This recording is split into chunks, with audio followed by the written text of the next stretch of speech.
In today's video, we will going to discuss the theory of social solidarity by Mayer Durkheim. Basically previous video में हमने मायर Durkheim की suicide की theory को study किया था, जिसमें बेसिकली हमने स्टडी किया था कि डिफरेंट टाइप्स ऑफ सुसाइड किस तरह की एग्जिस्ट करती हैं और मोस्ट इम्पोर्टेंटली कौन से फैक्टर्स हैं जो कि सुसाइड को लीड करते हैं।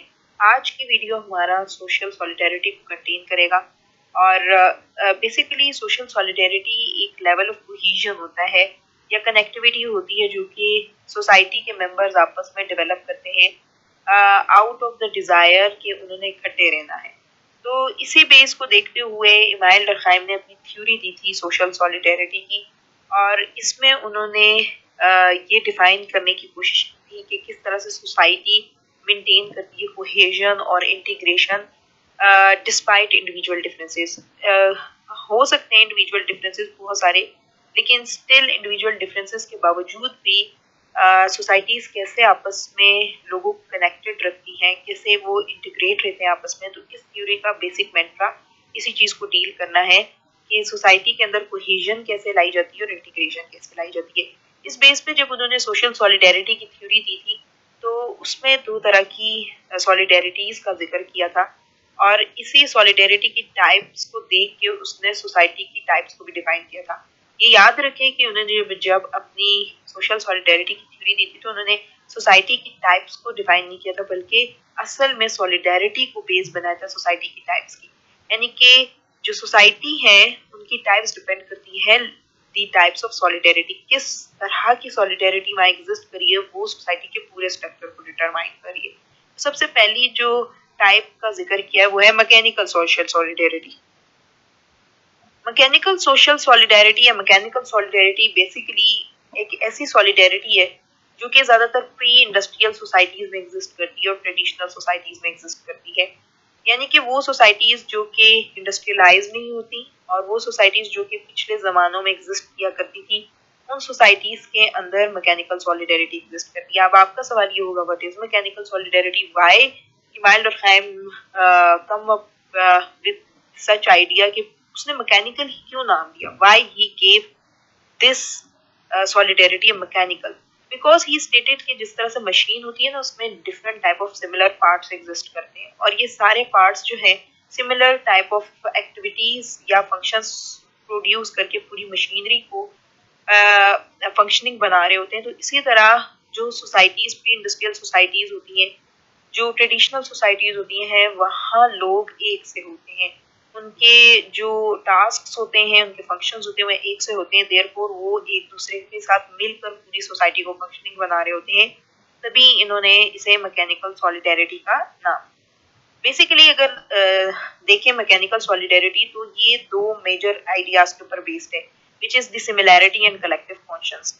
ये इम्पोर्टेंट चीज है वो इसलिए क्योंकि जो मैकेनिकल सॉलिडारिटी होती है वो मोस्टली रूरल सोसाइटीज के अंदर एग्जिस्ट करती है या ऐसी सोसाइटीज जो कि ट्रेडिशनल होती हैं, प्री इंडस्ट्रियल होती हैं। तो वहाँ जो सिस्टम होता है वो सिमिलैरिटी पे बेस्ड होता है, डिस्टिंक्शन नहीं होती, डिफरेंशिएशन नहीं होती और वहाँ कलेक्टिव कॉन्शियसनेस भी पाई जाती है या कॉन्शियस भी पाया जाता है। बेसिकली इसका ये मतलब होता है कि सोसाइटी के जो लोग हैं वो कॉमन बिलीव्स को कंटेन करते हैं। जब वो कॉमन बिलीव्स को, वैल्यूज को कंटेन करते हैं तो वो एक सोशल सीमेंट या सोशल ग्लू के तौर पर काम करता है जो कि उनको आपस में कनेक्टेड रखता है। एक अनदर इम्पॉर्टेंट थिंग जो कि मैकेनिकल सॉलिडारिटी से एसोसिएटेड है वो ये है कि इनके दरमियान जो शेयर्ड बिलीव्स होते हैं, वैल्यूज होते हैं, नॉर्म्स होते हैं, ये इनके अंदर कोहेजन को लेकर आता है, यानी कि वो आपस में इंटीग्रेट होने लग जाते हैं क्योंकि उनके जितने बिलीव्स हैं, वैल्यूज हैं, वो एक दूसरे से अलग थलग नहीं है बल्कि एक से हैं, शेयर किए जा रहे हैं। तो देयरफॉर वो एक दूसरे के लिए अंडरस्टैंडिंग रखते हैं।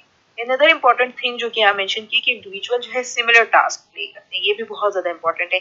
यहाँ जो है डिवीजन ऑफ लेबर भी बहुत कम पाया जाता है, यानी कि यहाँ डिवीजन ऑफ लेबर का सिस्टम बिल्कुल नहीं होता, बिल्कुल सिंपलिस्टिक मैनर में वो अपने टास्क को सिमिलर वे में प्रोड्यूस कर रहे होते हैं। अनदर इम्पॉर्टेंट टाइप है ऑर्गेनिक सॉलिडारिटी। अब ऑर्गेनिक सॉलिडारिटी एक ऐसी सॉलिडारिटी है जो कि मोस्टली इंडस्ट्रियल सोसाइटीज से या मॉडर्न सोसाइटी से एसोसिएटेड होती है। ऑर्गेनिक सॉलिडारिटी उसने इसको क्यों नाम दिया, बेसिकली ऑर्गेनिक इसलिए नाम दिया क्योंकि कहता है कि जिस तरह से ह्यूमन बॉडी एक ऑर्गेनिक सिस्टम कंटेन करती है, वो एक ऑर्गेनिज्म है और इसमें डिफरेंट ऑर्गन्स हैं जो कि मिलजुल कर काम करके पूरी सोसाइटी को फंक्शनिंग बना रहे होते हैं, लेकिन वो जो पार्ट्स होते हैं ह्यूमन बॉडी के वो बिल्कुल मुख्तलिफ होते हैं। तो इसी तरह ऑर्गेनिक सॉलिडेरिटी में भी मॉडर्न सोसाइटी के अंदर पार्ट्स तो डिफरेंट हैं, लेकिन वो मिलजुल कर काम करते हैं ताकि पूरी सोसाइटी को फंक्शनिंग बनाया जा सके। जहाँ तक बात करें ऑर्गेनिक सॉलिडेरिटी की, तो इसमें सबसे ज्यादा इंपॉर्टेंट थिंग्स इंटरडिपेंडेंस होती है, डिवीजन ऑफ लेबर की, ठीक है। यानी कि यहाँ लोग मुख्तलिफ तरीके से आपस में कनेक्टेड होते हैं। चूंकि इनकी डिवीजन ऑफ लेबर ज्यादा होती है तो हर कोई डिफरेंट रोल प्ले कर रहा होता है, देयरफॉर उनकी इंटरडिपेंडेंस लाजमी हो जाती है। एक इंसान सारे काम खुद से नहीं कर सकता, देयरफॉर उसे जो है दूसरे के ऊपर डिपेंडेंस की जरूरत होती है, इसीलिए वो आपस में इंटीग्रेटेड रहते हैं, ठीक है। Another important thing on regard to organic solidarity is that कि cohesion जो है बेसिकली वो स्पेशलाइज्ड रोल से डेवलप होती है। वही बात जो मैंने पीछे भी बताया कि डिवीजन ऑफ लेबर पाई जा रही है, हर कोई डिफरेंट रोल प्ले कर रहा है, देयरफॉर उसे मुख्तलिफ रोल्स को प्ले करने के लिए दूसरे की भी जरूरत पेश आती है, ठीक है।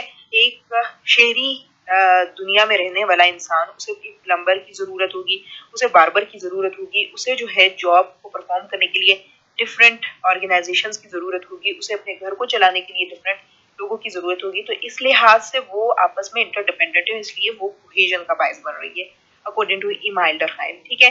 अनदर इम्पोर्टेंट थिंग जो कि ऑर्गेनिक सॉलिडेरिटी से एसोसिएटेड है कि यहाँ जो इंडिविजुअलिटी है वो बहुत हाई डिग्री में एग्जिस्ट करती है, यानी कि लोग अलग अलग रहना पसंद करते हैं।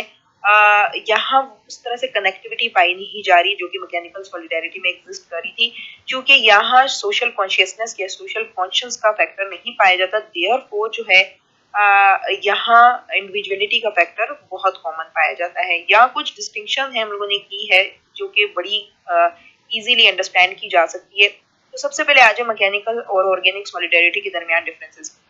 जहां तक बात की जाए मैकेनिकल सॉलिडेरिटी की और ऑर्गेनिक सॉलिडेरिटी की, तो इनकी जो सोसाइटीज हैं वो डिफर करती हैं। जो मैकेनिकल सॉलिडेरिटी है वो ज्यादातर प्री इंडस्ट्रियल और ट्रेडिशनल सोसाइटीज में एग्जिस्ट करती हुई दिखेगी आपको, जबकि ऑर्गेनिक सॉलिडेरिटी ज्यादातर मॉडर्न और इंडस्ट्रियलाइज सोसाइटीज में दिखती है। अगर हम बेसिस ऑफ कोहेजन की बात करें तो मैकेनिकल सॉलिडेरिटी में लोग आपस में कनेक्टेड क्यों होते हैं? Because of the shared beliefs and values. लेकिन ऑर्गेनिक सॉलिडेरिटी में ज्यादातर जो कनेक्टिविटी है या उनके दरमियान इंटीग्रेशन है वो बेसिकली स्पेशलाइजेशन और डिवीजन ऑफ लेबर की वजह से अगर हो रही होती है। अगर हम डिवीजन ऑफ लेबर की बात करें, मैकेनिकल सॉलिडेरिटी में बड़ा ही मिनिमम पाया जाता है, बहुत कम पाया जाता है डिवीजन ऑफ लेबर। हर कोई एक से ही टास्क परफॉर्म कर रहा होता है। हाँ, इतनी डिवीजन सिर्फ पाई जाती है कि मेल्स के लिए जरा ड्यूटीज जरा स्ट्रिक्ट टाइप की होती हैं। Supposedly hunting and gathering societies की हम एग्जांपल ले लेते हैं, उसमें जो हंटिंग का काम होता है वो मेल्स का होता है, जबकि प्लांटेशन का या भी किसी की गैदरिंग ऑफ प्लांट्स का काम ज्यादातर फीमेल्स का होता है और हाउस होल्ड चोर्स भी ज्यादातर फीमेल्स ही परफॉर्म कर रही होती है। इस लिहाज से डिफरेंस पाया जाता है, अदरवाइज खास डिफरेंस नहीं पाया जाता। लेकिन अगर हम ऑर्गेनिक सॉलिडेरिटी की बात करें तो यहाँ स्पेशलाइज्ड रोल्स पाए जाते हैं और प्रोफेशन भी बहुत ज्यादा वी कैन से कि डिफरेंट नेचर के एग्जिस्ट करते हैं। क्योंकि यहाँ स्पेशलाइजेशन है, स्पेशलाइज्ड रोल्स हैं, तो देयरफॉर डिवीजन ऑफ लेबर भी कॉमनली एग्जिस्ट करती है। Another important thing which is regarding the collective consciousness. Basically collective consciousness मैंने बता दिया शेयर्ड बिलीव्स को बोलते हैं या भी कैसे के नॉर्म्स को बोलते हैं। तो चूंकि इनके दरमियान शेयर्ड बिलीव्स एंड नॉर्म्स पाए जाते हैं तो देयरफॉर जो मैकेनिकल सॉलिडेरिटी है वहाँ स्ट्रॉन्ग होमोजेनस होती हैं आपस में, जबकि ऑर्गेनिक सॉलिडेरिटी की बात की जाए तो बड़े वीक होते हैं, उनकी जो कलेक्टिव कॉन्शियसनेस होती है और बड़े इंडिविजुअलाइज्ड नेचर की इनकी जिंदगी होती है, ठीक है। अगर रोल ऑफ इंडिविजुअल की बात करें तो मैकेनिकल सॉलिडेरिटी के अंदर ज्यादातर जो इंडिविजुअल है वो ग्रुप के अंडर ही रहता है, ग्रुप ही उसके सारे एक्शंस को डिटरमाइन करता है। यहाँ जो इंडिविजुअलिटी का फैक्टर है वो बिल्कुल एग्जिस्ट नहीं करता। लेकिन ऑर्गेनिक सॉलिडेरिटी में अगर बात की जाए तो इंडिविजुअलिटी बहुत ज्यादा फोकस होती है, on the other hand personal autonomy के ऊपर भी बहुत ज्यादा फोकस किया जाता है।